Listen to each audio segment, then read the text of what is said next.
Now, 3 in 4 Pakistanis are now considering the US as an enemy. This according to a new survey published in America. Ties between the two countries have recently hit new lows over the civilian casualties caused by ongoing US drone attacks.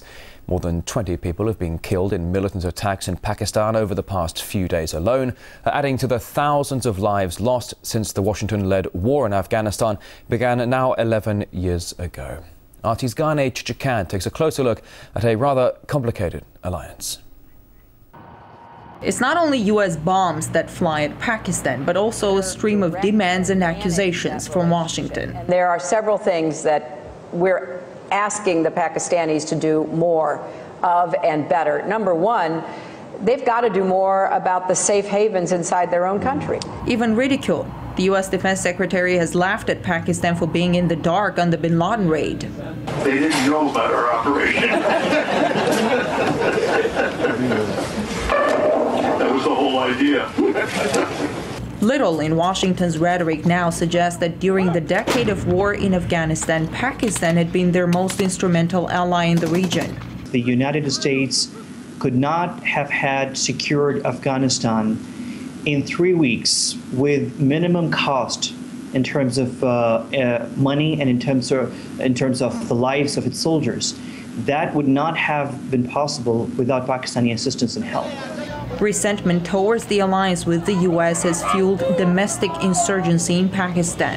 Pakistan has lost about somewhere between 5,000 to 6,000 soldiers and paramilitary soldiers, but more than that, we've lost more than 35,000 civilians, and these people died because of the spate of bombings. In a cruel comparison, the U.S. has lost 2,000 troops in Afghanistan.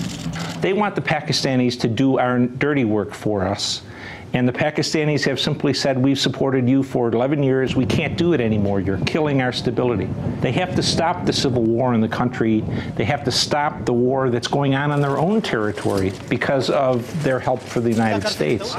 So they have a number of problems which I think amount to a mess, and they're going to be left high and dry when we leave. Many in Washington see a different picture of a country that does not fully do their bidding in exchange for the billions they'd sent them. We're giving taxpayer money to this country, which is not treating us right. We made a mistake. We have trusted Pakistan way too long. The Pakistanis see another mistake. There's one mistake that we've committed. We put all our eggs in the American basket. And part of the deterioration in our geostrategic position over the past decade since 2001 is because of this fact that we completely relied on the Americans. And it's not the first time. They've dished that before as well. But so to speak, we made this mistake, and we're trying to now correct that mistake. Pakistan is now working hard on its regional alliances, primarily with China. But the U.S. still needs Pakistan. Washington has been able to continue drone strikes in Pakistan likely because of its military leaders' tacit agreement. The U.S. also needs the short route through Pakistan to supply the troops in Afghanistan. Islamabad shut it down last year in response to the killing of 2,000 Pakistani soldiers. But with elections approaching there, and with people furious at the U.S., there is little chance Pakistani policymakers will want to be seen as being more accommodating to the United States. The mockery and condescending remarks from Washington make those chances even slimmer. During the last decade of war in Afghanistan, Pakistanis have dealt with an unprecedented insurgency in their own country. Terror which has killed an awful lot of people, much more than the losses carried by the U.S. in Afghanistan. And that, to a large extent, was the price Pakistan paid for its alliance with the U.S.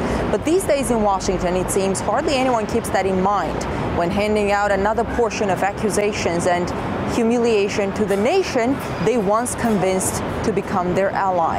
I'm Ganesh Chakyan reporting from Washington, RT.